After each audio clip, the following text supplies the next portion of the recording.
Kia ora, talofa, namaste, haere mai, and welcome to our first variety show, the V show of 2022.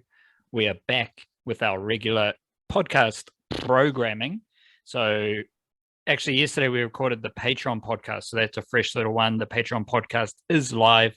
We answered questions from our patrons and we just chewed the fat on Aotearoa sporting business. So as always, the best way to support Niche Case and the Niche Cast and the variety show is on Patreon, patreon.com/El Niche Case, EL Niche Case, and big it up to the Patreon whānau who support us every day, every week, every month, every Monday and Friday. We also deliver an email banger via Substack, the nichecase.substack.com, and there's plenty of extra yarns there. So the Wildcard's got a Flying Kiwis transfer tracker that he updates every Monday and Friday.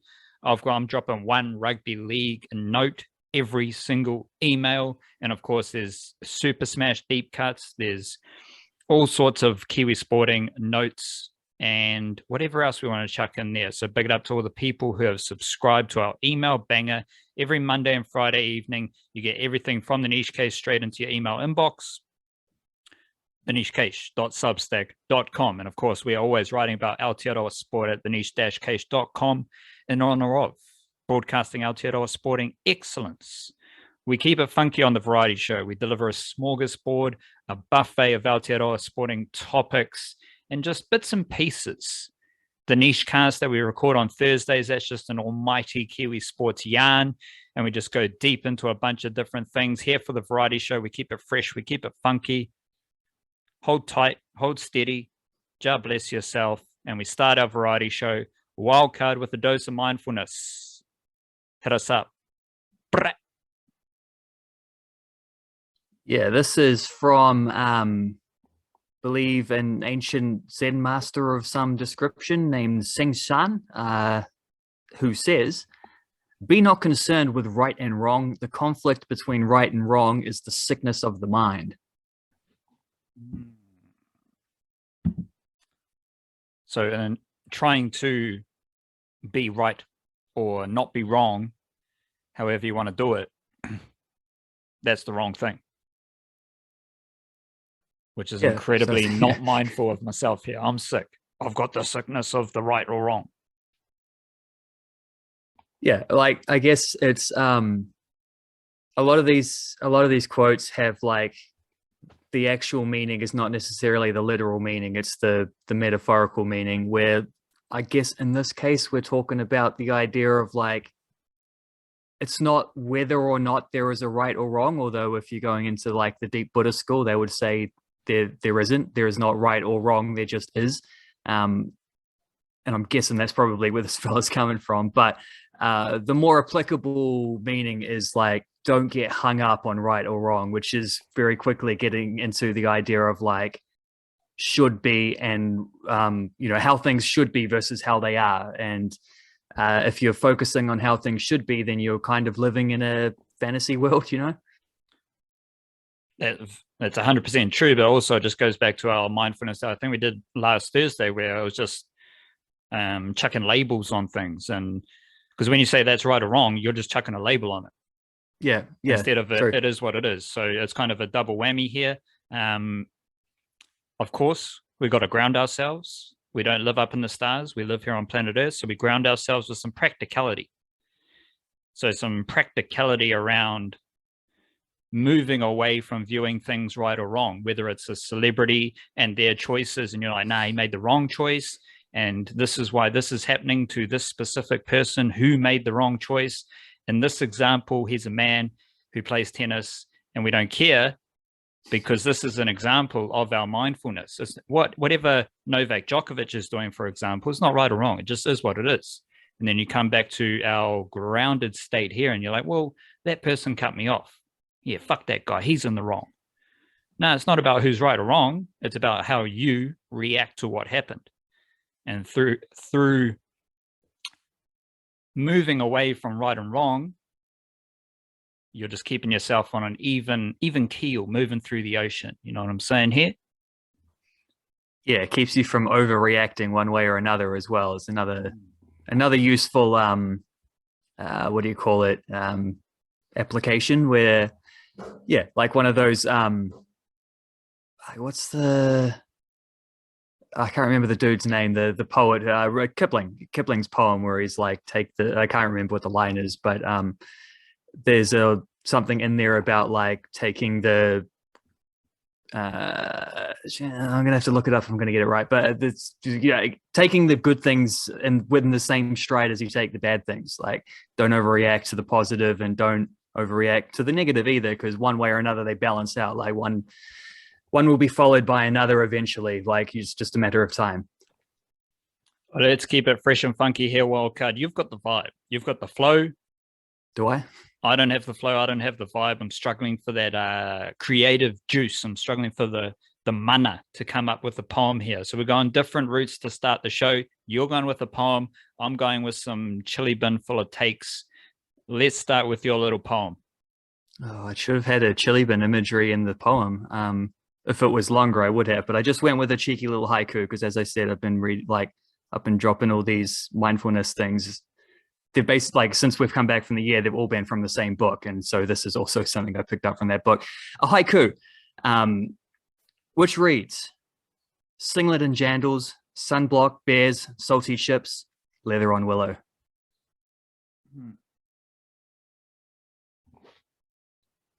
Nice. No, it is what it is. It's a beautiful little poem. Obviously, such simple, such a simple collection of words doesn't need analysis, right? Like you just laid out the summer vibe to start 2022. I like it.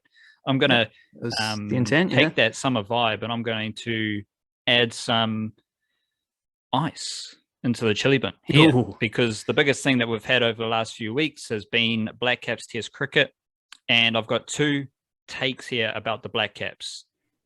Because at the same time, if we had the Blackcaps, England have just been smoked in the ashes, and this continues an interesting comparison between the Blackcaps and England. Obviously, we can stretch it back as far as England copying the Blackcaps for the white ball revolution. However, they forgot to take on board the fact that New Zealand's also good at Test cricket, and we made the last three finals in all three formats. So if you're going to copy New Zealand, try and do what we do. That's probably a good way of doing it. England last beat Aotearoa back in 2015. They have not. I think Aotearoa is 4 wins, 1 loss, and 3 draws, to the best of my knowledge off the top of my head. But this is about more recently. Last winter, the Blackcaps went to England, drew the first test at Lords, won the second test, swapped out 6 players, easy mahi. We had Kiwi cricketers. Will Young scored back-to-back centuries in county cricket. Daryl Mitchell played county cricket. Glenn Phillips played county cricket. Devon Conway played county cricket. A lot of Kiwi cricketers played county cricket and were prepared for Test cricket. Right now, we have all this England wash-up saying how poor the preparation is from county cricket for the England Test team. Well, I've just watched Will Young look fantastic after his county cricket preparation. And moving forward, wildcard, guess where we tour this winter? 3 tests in England. So we've got a nice little comparison that I want people to ponder and then tuck away, because it's going to get a whole lot funkier when we go back to England later this year and we destroy them. My other Blackcaps take here, wildcard, is that I believe people need to acquaint themselves with the feeling, with the vision of the Blackcaps teams looking fairly similar for the next 2 or 3 years. I see, as we discussed on the Patreon podcast yesterday, Neil Wagner is a professional cricketer who doesn't play cricket. So he's pretty healthy. He's always fizzing and firing. He's 35 years old, but he only plays Test cricket. So that sounds like a good management ploy for one of the most hostile, efficient bowlers New Zealand's ever had. Tim Southee, Kane Williamson, Trent Boult, they're going to be rotated out of ODI squads. They're going to be rotated out of T20 international squads. All the veterans are just going to be managed. And then the second tier of players are all, like, we explored the ODI squad that could be selected to tour Australia, and they're all international cricketers. So if we've got a pool of 30 international cricketers, which was an exercise we basically did yesterday, you only need 11 to play Test cricket. And if there's management across all 3 squads, I think you're just going to have the same group competing for the next 2 or 3 years. There is this narrative. There is this idea being floated around. There's going to be a lot more retirements. We're going to see young players come into the team. And I'm the biggest lover, appreciator, kia kaha, my brother, of the young talent in Aotearoa. But they're not international cricketers just yet. And I think we're just going to see the same group battle away for the Blackcaps and compete to the highest level in all 3 formats over the next 2 or 3 years. There will be exceptions. Right now, the exception is Rachin Ravindra. There might be another exception next year. There might be another exception the year after that. But we are going to keep seeing the same group predominantly competing for the Blackcaps. And that's all good, because obviously they're doing a fantastic job. Let's go to statistics here, Wildcard. Can you please inject me with some statistics? And I'm praying to Jah, Buddha, and Allah that your statistics right here are going to back up my aging Blackcaps theory. Go. A little bit. This is sort of like a preliminary gaze at some of these stats, because I was thinking about writing about it, because I was looking at because Trent Boult took his 300th wicket in the last Test they played. It's like super. I don't even think we talked about that when we did our like hour-long niche cast afterwards, like recapping that match. There's so much going on in that Test.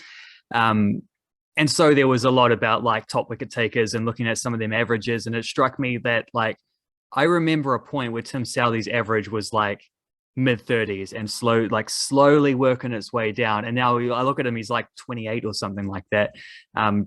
Trent Boult's average has consistently gone down. I'm thinking these guys have got better and better with age. And then I thought, well, Neil Wagner hasn't, because Neil Wagner came in and just straight away started getting wickets. Like he hasn't got better because he stayed exactly as good as he always has been. That's why he's got a better average than the other 2. But they have better averages than him in the more recent spans, which got me thinking about like them as a trio. So Neil Wagner made his Test debut in 2012. It was against the West Indies in Antigua, and the Blackcaps lost by 9 wickets. Wagner took 1 for 144 as match figures. Neither Trent Boult nor Tim Southee played that game. Boult was injured. Southee was in the squad but wasn't picked for that Test. However, all 3 of them played together for the first time in the second Test of that series, which was in Jamaica. West Indies won again by 5 wickets. Didn't look like it was too good of a tour. I don't have that many memories of this one.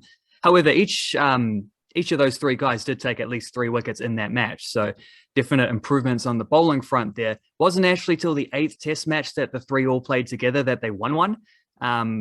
However, they've since played 39 Test matches in total. And across that, like even considering the fact that it took them 8 to get a win, across those 39 Test matches, 24 wins, 8 draws, and only 7 losses. Incredibly, in the last 5 and a bit years, they've only lost 2 of the last 19 Test matches where all 3 of those guys have played. One was on the tour to Australia, and the other one was against Bangladesh 2 weeks ago. So when all 3 of them are playing in the same Test match, Trent Boult has taken, so across those 39 matches, Trent Boult has taken 178 wickets, 24.78 average, 51.1 strike rate. Tim Southee, 178 wickets as well, exactly the same as Boult, 25.30 average, 52.6 strike rate. Neil Wagner, 169 wickets, only a little bit behind, 25.58 average, 50.7 strike rate. Boult's overall average is 27.42, so he's about 2.5, a little bit more than that, runs per wicket better when he's playing with the other 2. Southee's overall average is 28.25, so he's almost 3 runs better. And Wagner's is 25.58, so only 1 run better, which sort of fits into that idea of Wagner coming in a little bit more fully formed, and Boult and Southee kind of working through their early stages in Test cricket and then having to like adjust their averages as they go along. But the point is, each one of those guys, their bowling average is like notably, and in Boult and Southee's case, significantly higher when they're playing in combination versus when the trinity is broken. So I'm thinking there might be a decent article out of that one when I can find a couple more statistical wrinkles to go along with that. Even more reason to manage them for the betterment of Aotearoa cricket over the next For couple sure. of years. My statistics here, wildcard. First one, just coming out double bangers here. A couple of Blackcaps takes, a couple of vitamin statistics about Aotearoa cricket. One of the low-key things we've discussed over the last year a bit, it was during the pandemic. There was the CPL and Tim Seifert was struggling. Wasn't at his swashbuckling best. And we think about Tim Seifert, we think about real punchy attacking shots. We think about a T20 wicketkeeper, someone who was a first 11 T20 wicketkeeper batsman for Aotearoa, and just someone who loves to smack the ball around the park. However, basically from T20 onwards up until this week, there was a clear narrative in my head about Tim Seifert not being his free-flowing best. And this has been amplified right now this summer, because in the Super Smash, Tim Seifert, well, first of all, he's averaging 19, which is never good. But he's also got a strike rate of 101. And if we compare that to Tim Seifert's T20 international career strike rate and his T20 career strike rate, international is 129, T20 career is 126. So he's bumping 130 over his T20 career. In the Super Smash, though, right now, he's got 101 strike rate. If we go to last year's Super Smash, Tim Seifert had a strike rate of 115, well below his career strike rate. If we go to T20 international cricket for Aotearoa in the year of 2021, everyone just take a deep breath here. Just relax. This one's going to hit you. Tim Seifert is averaging 10.6 with a strike rate of 84 across 9 innings of T20 international cricket in 2021. And if you look at the 3 years prior, 2018, 137 strike rate, 2019, 138 strike rate, 2020, 140 strike rate. And this year, last year in T20 international cricket, he had a batting strike rate of 84, which is ridiculous.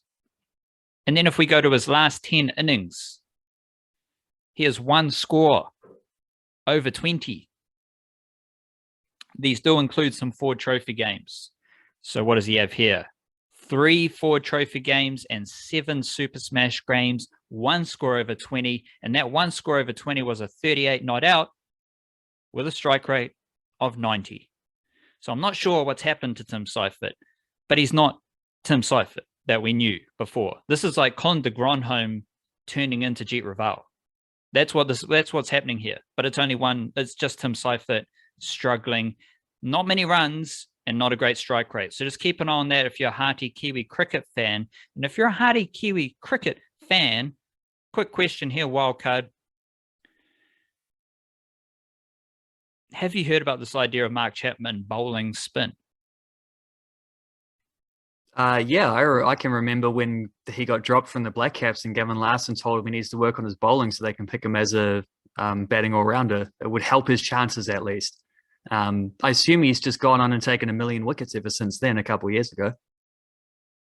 Well, let's just check in with Mark Chapman, the spin bowler, because at the same time as Mark Chapman was developing his spin bowling to get into the Blackcaps and become one of the best spinning all-batsmen all-rounders that New Zealand has, this Glenn Phillips dude decided to stop being a wicketkeeper and he wanted to be a spin bowler. So let's compare them in white ball cricket this summer in Aotearoa. Super Smash, Mark Chapman's bowled 6.5 overs, 1 wicket at 9.65 RPO. Phillips, 5 overs, 3 wickets at 6.8 RPO. So more wickets, less overs, better economy. Ford Trophy, Chapman, 4 overs at 7.5 RPO. Phillips, 9 overs, 1 wicket at 4.88 RPO. So Phillips is taking more wickets at a better economy rate, probably go hand in hand. And right there, he's bowled more overs in these games. If we go to their last 2 years of T20 cricket, Glenn Phillips has bowled 141 deliveries in the last 2 Super Smashes. Mark Chapman has bowled 59 deliveries. That is almost 100 more deliveries for Glenn Phillips than Mark Chapman.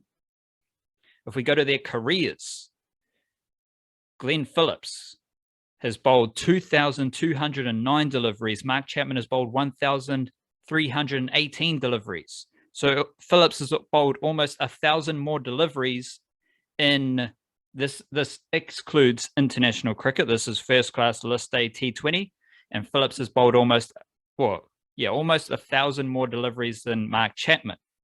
So at this stage, wildcard, Glenn Phillips might be a better bowler than Mark Chapman, and we just have to keep that in mind as T20 World Cup coming up in Australia. Mark Chapman might be a factor, and you're going to hear it. You're going to hear it. Oh, Mark Chapman might be able to bowl a couple overs. Well, for Auckland, it's Glenn Phillips bowling those overs. So just keep that in mind. Let's go deep into the mangroves here, wildcard, and you are going to take us into the realm of the soaring,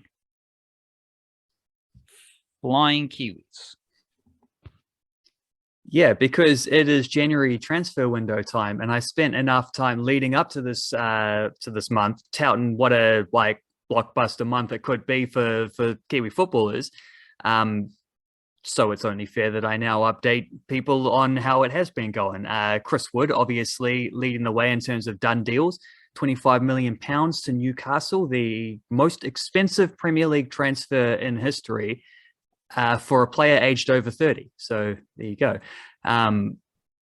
Bit of a little bit of drama going from one relegation threatened team to another relegation threatened team, but he is also going to the richest club in the world now. So that is going to be exciting to see how that one pans out over the rest of the season. Michael Veld also getting on the transfer buzz. He's left Almere City and joined Kyoto Sanga in Japan. So his performances at the Olympics, obviously, particularly the one performance over 120 minutes against Japan, obviously earned him some fans. That was cited as a specific reason why that one's come along, and at a good time for him in his career as well. I think things were getting a little bit frisky with Almere City because their team wasn't playing very well and his form was suffering as a result. Logan Rogerson's HJK contract in Finland had a second-year option on it, which the club declined. But that's all good for him because he spent most of last year on loan with a team called FC Haka, and now he's just signed with them permanently. So sweet as. Dalton Wilkins done the same thing. He was with FC Helsingør in Danish second tier, playing alongside Callum Cowart, alongside Eli Just. However, he missed all but 2 games last season because of it was a torn hamstring, I think he said was the issue. He was out for about 8 months. So he played the first game of the season and the last game of the season. Comes this new season, with Helsingør doing really well, he was loaned out to a team called Kolding, a division below, just to get a bunch of games. And he did get a bunch of games, got himself back some match fitness, and now he's signed with them on a permanent basis to continue to get heaps of games. So that's cool. And then also chuck out a little bit of Elliot Collier, Carl Adams, and Nico Boxall have all signed with USL clubs in America. As to the rumored things, the rumor mill, Joe Bell has declined an option for a new contract. As soon as the season with Viking ended, they basically tried to get him to sign up again. Him and their star striker, Vadim Berisha. Both of them are supposedly expected to leave. Bell didn't want to sign a new contract. They asked him. He said, give me a couple of weeks to think about it over Christmas. He did that, came back and said, no, I've got one more year on this one. However it goes, I think I think I will politely decline your offer. So now they're at the point where it's like he'll leave in 12 months for free, or they could sell him now and try to get a fee for him, either now or midway through the season, I suppose. But then once you're into the last 6 months of a contract, you're actually free to negotiate with clubs from outside the country you're currently playing in. And I don't think he'd stay in Norway if he's leaving Viking. So probably now is the time to sell him. So we'll see how that goes. It's only within the last week that contract thing happened. Libby Kikache was rumored with Torino. I think probably they've come back from their winter break. He's played in 90 minutes in their most recent game. Torino has also played a couple games in the Italian league since the new year started. I think probably if that transfer was going to be done, it would have been done before those teams got back into footballing activities. So I suspect that if Libby Kikache does leave STVV, then probably he will be doing that at the end of the Belgian season rather than in the January window. But you never know. No sign of Winston Reid yet. Haven't heard what he's up to as a free agent. Same deal with CJ Bott. Actually, same deal with Katie Bowen and Rosie White as well, who are also both released by their NWSL clubs. Might as well chuck Daisy Cleverly, Jackie Hand in the same conversation as players who tried to get into the NWSL college draft but weren't selected. So a good number of free agent players who aren't necessarily also bound to the January transfer windows. It's not necessarily like a timeline. They might sign somewhere after because, you know, they don't have a club right now. They're not bound by the same rules. Anyone else to chuck in here? Maybe a bit of Marko Stamenic. He had been on loan with HB Kuga, something like that. Got to work on my Danish a little bit with so many Kiwi players playing over there, which was a second tier team on loan from FC Copenhagen. Well, that was until the end of the calendar year. At the moment, they've still got a little while before they come back from the winter breaks. There's a few friendly games lined up and training camps and stuff to get through first. So he's gone back to his parent club. Whether he stays there or not, there's still plenty of time to send him out on another loan in a few weeks or whatever. But for now, at least, he is training with the first team and getting in some minutes ahead of the second half of the season. Ryan Thomas is still out injured probably till the end of the year, so he won't be getting any sort of like looking for match fitness kind of loan from PSV. He'll just rock back up when he's fit again. Joey Chapman was briefly linked with somewhere else in Turkey. Don't think that's going to happen. Didn't buy much into that in the first place. He's still just working his way in with Giresunspor after 6 months. And just a sneaky one as well, Alex Grieve, who was one of the very best players in the National League. I think I had him as a first teamer in my team of the season. National League for Waitakere United. So the year before last, wasn't able to play with Birkenhead last year because of, Auckland teams weren't involved in the South Central Series. Birkenhead United have like a sister club agreement with St Mirren in Scotland, and from what I understand, he is over there currently, and I've heard this from both Kiwi sources and like seen it mentioned on like Scottish forums and stuff like that for the club, which is a weird world to dip your toes into. I wouldn't recommend it. Just like club forums in general, outside of the Wellington Phoenix one, of course. Alex Grieve is on trial over there with St Mirren, and hopefully will be signed up. We'll see how that goes, but he's been there for a few weeks. And of course, there's always the possibility of players who I haven't mentioned just getting the surprise move out of absolutely nothing, because that is what happened with the man over my shoulder, Mr. Christopher Grant Wood. So 1 week he's playing for Burnley, no dramas. Not even the next week, a couple days later, he's jetting up to Newcastle doing his medical release clause, all sorted in a couple of days' time. Things can happen quickly in the transfer window, especially when you get into the latter stages and you get that deadline looming and things start to get real frisky. So plenty of transfers already happened, plenty more to come, I would imagine.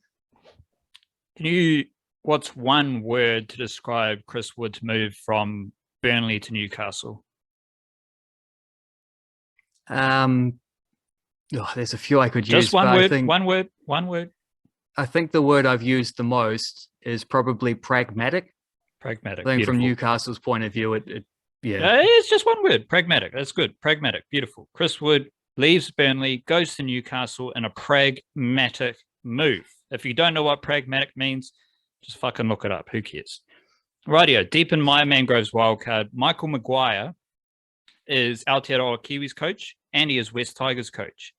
And there's been a vibe there. There's been a vibe of Coach Maguire using his Aotearoa Kiwis connections to sign a few players. And that was mainly happen at the lower levels, a couple of, juniors, just different players popping up. And then I wrote about this when there was a lot of drama around Maguire, the coach, and Willie Boy coach, won't he be coach? And I was like, well, he's helping out our Kiwi-NRL players, and he's done a fantastic job for the Kiwis. So I like him. Happy days. Things got so much more blatantly obvious for everyone, I think, when it was announced that Starford Toa was leaving Newcastle Knights for an immediate move to West Tigers. Starford Toa decorated New Zealand Rugby League junior in Aotearoa, moved to Newcastle Knights, was recruited by the Newcastle Knights, made the Australian schoolboys team, and in 2019, Starford Toa made the under-19 junior Kiwis, alongside Asu Kepaoa, who was then at the Roosters. But hold that thought, because in 2019, after playing for the junior Kiwis, Starford Toa went into Aotearoa Kiwis camp as a development player. Well, who's Kiwis coach? Michael Maguire. So Michael Maguire, A, he knows that Starford Toa is a decorated New Zealand Rugby League junior. B, he knows that he's a 2019 junior Kiwi. C, he worked with him for the Kiwis in 2019. So that's Starford Toa. That's like blatantly obvious Kiwis connection. Toa joined Kepaoa. Now, Kepaoa left the Sydney Roosters when Sonny Bill came back and he needed a club. Michael Maguire pounced. He knows, well, that's like a young Kiwi-NRL winger from like decorated NZRL junior. Fantastic. He was in the 2019 junior Kiwis as well. Bring him over. What happened after Kepaoa joined the Tigers? Kim Mamalu. Bit disjointed at the Warriors. Bit of niggle, didn't really want to stick around, wanted to get some regular game time. What happens? He joins West Tigers and Michael Maguire, Ken Mamalo, starting winger for the Aotearoa Kiwis. And those are just three moves of players leaving a club, especially Kepaoa and Mamalo. They were mid-season signings from Maguire, and he pounced because he's Aotearoa Kiwis coach. He knows the Kiwi-NRL vibe, brings them in. Toa was signed, mid-January. This time last year, Tukimihia Simpkins from Rotorua left the North Queensland Cowboys to join the West Tigers. Tukimihia Simpkins, decorated New Zealand Rugby League junior, decorated first 15 career at Rotorua Boys High School as well. Cowboys recruited him. West Tigers snapped him up from the Cowboys. There are a lot of other players. In the background behind me, I've got a dude, Christian Ma'anaima, Glenfield Greyhounds Jr. He left the Newcastle Knights ahead of this summer for a train and trial contract with the West Tigers. Ma'anaima has been around New Zealand Rugby League rep teams as well. There's deeper cuts. There's a dude, Joseph Taipere from Christchurch, who left the Eels to go to the Tigers. There's SG ball players. There's Jersey Flegg players. There's a dude, Samuel Kamu, from Mount Albert Grammar, I believe. He was signed by the Knights. Now he joins the West Tigers under 21s. And there's a pretty blatant track record of Michael Maguire using his Kiwi-NRL connections, using his leverage as Aotearoa Kiwis coach to sign young up-and-coming Kiwi-NRL players. And the funky thing here is that the West Tigers, there are 4 Kiwi-NRL players in their Jersey Flegg squad, which is under 21s, I think, or under 20s this year. But everyone else is signed from another NRL club. So the Knights do the recruitment mahi for Starford Toa, Christian Ma'anaima, Samuel Kamu. Maguire pounces, brings them to the West Tigers. Asu Kepaoa, he did the, SG ball stuff with the Roosters. Roosters recruit him. Maguire pounces, brings him to the West Tigers. Simpkins with the Cowboys. The Cowboys won the race to sign Simpkins, competing with Super Rugby and NRL clubs. Cowboys won that race. And Michael Maguire said, fuck yeah, I'm signing it. Ken Mamalo's signed from the Warriors. So not only is Michael Maguire using his Aotearoa Kiwis standing, his mana, to sign these Kiwi-NRL players, he's basically gone to these other clubs. He's like, fuck yes, I'm going to take him. But he's not doing that with the big names, right? Like, he's not doing that with the big names that all the Australian media, oh my God, what are the West Tigers going to do with Luke Brooks? Oh my God, they're going to sign this player, that player. Oh my God, the West Tigers suck because they can't sign anyone. Who are they signing? They're signing young Kiwi-NRL players through the Maguire Aotearoa Kiwis connection. And obviously, being a humble wee chap from Aotearoa, I fucking love it. It's beautiful. I'm not sure how West Tigers fans think. Like, if I'm taking my emotion out of it and my bias, well, I got to work with my bias here because I'm using my Kiwi-NRL expertise. What was the one thing that a lot of these dudes had in common, apart from being recruited from other clubs? They made a lot of NZRL rep teams. They were recruited by other NRL clubs for a reason. They are good players. And they are young Kiwi-NRL players on the rise, and they've got a fantastic opportunity at the West Tigers under Kiwis coach Michael Maguire. Cheer. Let's get into a bit of question. Mahi here, wildcard. That was a big yarn for deep in the mangroves. So I'm going to ask you this question. Can you please name me the best, or maybe your favorite female football player from Aotearoa in the Wellington Phoenix, Wahine, as well as the W League, separate to the Wellington Phoenix, and the International Flying Kiwis? So we've got 3 categories here, and I want you just hard and fast to give me your favorite player, your best player in all 3 categories. Wellington Phoenix, Wahine, W League, which is the Women's A League in Australia, and International Global Flying Kiwis. Right. I'll keep it seasonal with the global ones as well, so I won't count America, although I think this, I just wrote an article on some of the sort of murky situations that, well, not murky, it's Abby Urseg and Ellie Riley both seem to be involved like as senior players in teams that are rebuilding. Well, I'll start with Phoenix. I would say it's a toss-up between Alyssa Wynnum for the just like the skills, the techers, the attacking spirit, or I think I'll go with Kate Taylor overall, though. She's just a more consistent player at this point. Vice captain of the team, defender who reads the game really well, strong in the challenge, good athlete, like wins the ball in the air, wins tackles, just but also very good playing the ball out. Occasionally overplays, but that's a problem across the team. And one of those things you iron out, just getting used to the level that they now play, they find themselves at.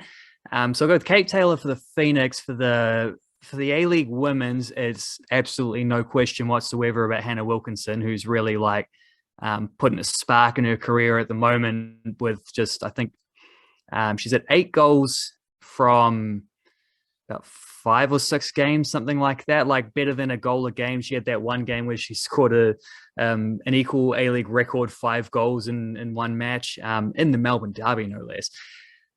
She's looking excellent, like super fit, which is something for someone who's had like, you know, a couple, I think multiple ACL injuries in her career. Like she's looking real fit, looking mobile up front, linking up, holding the ball up, scoring goals, finishing well, like all those good things you want to see from a striker. And it's especially crucial right now because this is the weakest position for the football ferns, and they're trying to rebuild their team and be better as a like pressing unit and whatever.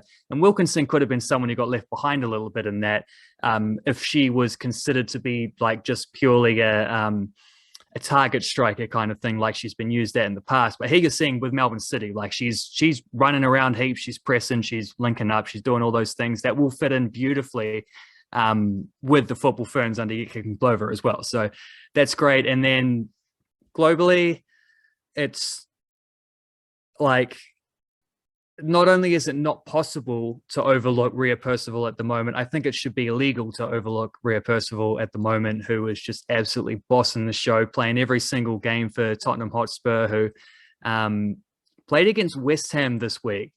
And West Ham's goalkeeper is normally Mackenzie Arnold, Australian international, but the Matildas are off in camp at the moment. So Arnold's gone off to there, which meant their backup goalkeeper was promoted for a WSL debut. Well, the goalkeeper that was promoted is Annalete, of course. So Annalete made her debut against, not her club debut because she's played a few cup games, but her WSL league debut for West Ham against Ria Percival, which is cool as. Actually, like denied her at one point where it looked like Percival might sneak in and tap one in. But yeah, Percival just doing again like things that, a role that suits really well going between club and country, because she's also someone who's being asked to like push out a midfield a lot, not just be a defensive midfield. She did a little bit more of the defensive midfield stuff in that West Ham game actually, but like generally speaking, she's playing a little bit further forward than that and being asked as the person to lead the press, which is basically what she's going to be doing for the football ferns as well. So it's like a nice, amazing little coincidence where club and country align kind of perfectly as a style. And she is basically like the key role that she has for the football ferns when you watch them play. Same deal at Spurs. Like she plays basically every minute unless she's suspended, which does tend to happen once or twice a season because she doesn't shy away from a yellow card. And one of the best things about watching WSL games is when Ria Percival gets booked and then just turns around and looks at the referee with like utter disdain. You know, her reaction shots are the best. But yeah, Kate Taylor for the Phoenix, Hannah Wilkinson for the A-League, and Ria Percival for the Global Flying Kiwis. And I got to throw a question back at you, don't I? As well. Yeah, but can you find the tally of Ria Percival like yellow cards in a season? Like, because then we're getting into territory of like Kiwi sporting excellence mixed in with stereotypes. Because Steven Adams, he's the toughest dude in the NBA. Chris Wood gets the most offsides in the Premier League. Ria Percival might get the most yellow cards. Like these are like quirky little stats or anecdotes that really tell the story of Aotearoa sport. So you don't need to do that now. Like maybe just save it in your pocket. I can find it in 3 seconds. Well, you got to ask I don't think it's as much as you would expect. Well, I'll throw a question back at you first. What is your favorite? What's your favorite New Zealand cricket ground? I don't think this is too difficult. I would go with Hagley Oval. Oh, interesting. I guess you're asking because your hometown, well, not your hometown, your second hometown, because shout out to South Auckland, but a bit of whangarei action on the weekend, bit of Cobham Oval. So is that where your question's stemming from? Because you like the Cobham Oval vibe, and you're like, maybe this is my favorite ground. Let's ask on the variety show if it's what's Scotty's favorite ground. Partly, but it's also like Super Smash in general has been like there's been a lot of games at Pukakura Park, like the notorious PKP, and there's a nice little comparison between those two grounds in particular because Cobham's quite big and Pukakura Park is like infamously small, and you're seeing like spinners take a heap of wickets at Cobham where some of them was just Amelia Kerr spinning the ball a mile where they're wrong, and she does that on any ground she plays at. Others were like, you know, shots that might have been fancied for a six at other grounds that are getting caught like 10 meters and off the boundary and stuff. So, well, this all plays into wider tour of what we noted about the Bay Oval pitch from the first test. Anything north of Hamilton, Tauranga, even the Eden Park Outer Oval right now is a bit dry. And then you go whangarei. These are the most spinny pitches in Aotearoa. Why? Because they're the driest. They're the hottest conditions. But back to your question, I was watching a bit of Cobham Oval, not much shade there, Wildcard. Not a lot of shade in the old Cobham Oval. And a few trees. And it's just like not a lot, but that's a problem across a lot of grounds. Because have you been to a game at Bay Oval? Like that's Sunburn City. There's no trees anywhere. Yeah. You asked the question here. Let me get through my feelings. Because I think Bay Oval and Cobham are a bit same, where it's like super hot, great place to watch cricket, but not my favorite. I can't have a favorite ground where it's like it's a nice occasion because there's the ocean around. You can have a dip anytime. But if you're asking me for my favorite, I can't go with like grounds that are that hot and that sunny and that dangerous. As you said, sunburn territory. Like it takes a lot of precautions. It takes a lot of effort to fight off those conditions and to enjoy those conditions to the fullest, because there's a very fine line between enjoying the conditions and then getting yourself fucked. Whether it's sunburn, whether it's like just dehydration, whether it's just like flying cricket balls as well. Yeah. So when I think about like just what ground has the best, like shout out to the Basin Reserve, plenty of history, but when you look at Hagley Oval, it's beautiful. It's a cricketing paradise. Like there's like Cobham Oval, outfield was a bit patchy, bit blobby, understandable, hot and dry up there. You go to Hagley, and it's a true representation of a billiards table. You got the grass embankment the whole way round. It's also, part of the wider, like I actually haven't watched the game live at Hagley, but I have loitered around Hagley Oval. I've been a loiterer, not like peeping through the fence because I can't afford a ticket, but like it's part of the Hagley Park, and Hagley Park is a beautiful, nice spot itself. You get down to Dunedin, shout out to Dunedin. That's like a cozy place where like I'll be open to watching cricket there and cozying up, getting a bit comfy, getting the rug out, getting the hoodies on. But if I'm taking in like comfort, if I'm taking in the cricketing experience, it's nice on the eyes, beautiful green grass, exciting pitches, fantastic location as well. For me personally, it's just Hagley. And I think, as you were saying before I kind of cut you off just to get to my opinion, but everyone's going to have a different favorite ground. Everyone's going to have different reasons as well. So it's like, I think that's the beautiful thing about Aotearoa cricket.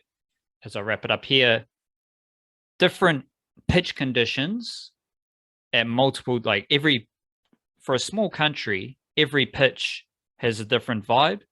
And then for the fan, every ground has a different like situation that you need to be aware of. If you go north, better watch out for that fucking sun.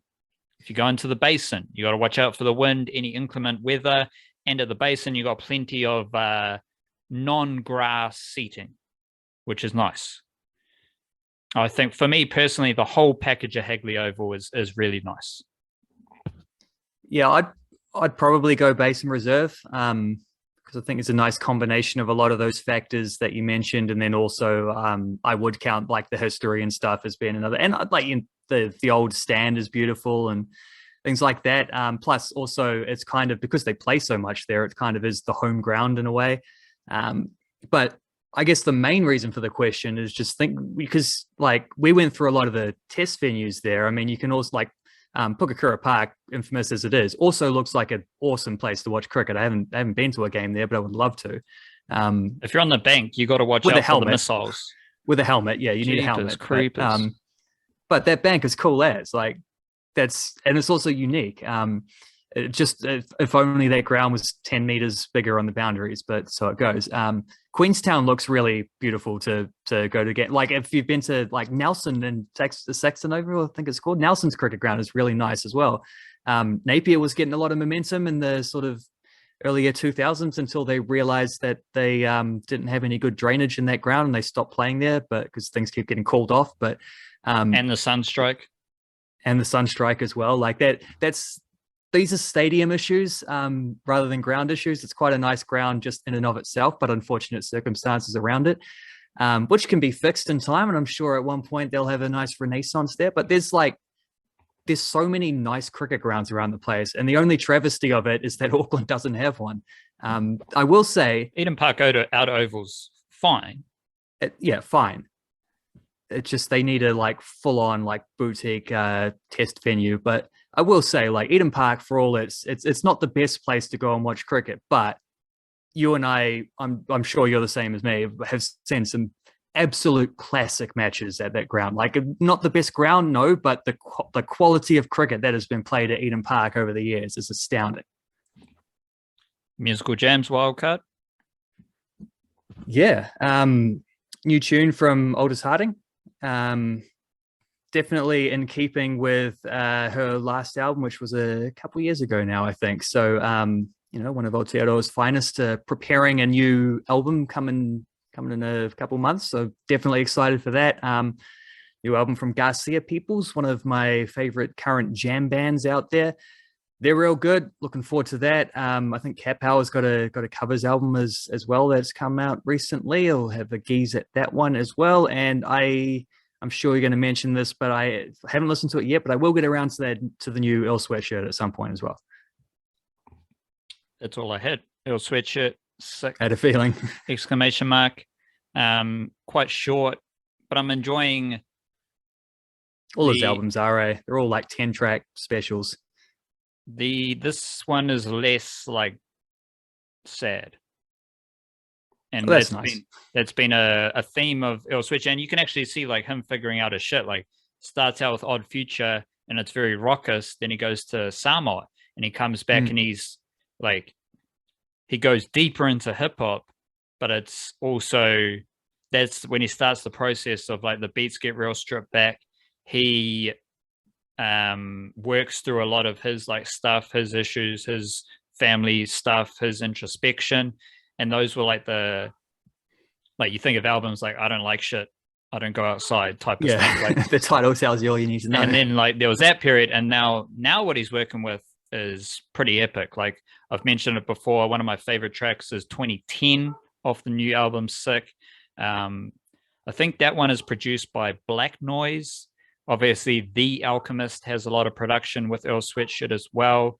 And it's just a beautiful, beautiful little piece of music. And there was a new Joey Badass track, which wasn't my favorite track, but it's called The Revenge, and he does similar tracks most album cycles, so it's fine. Like he's just doing his music.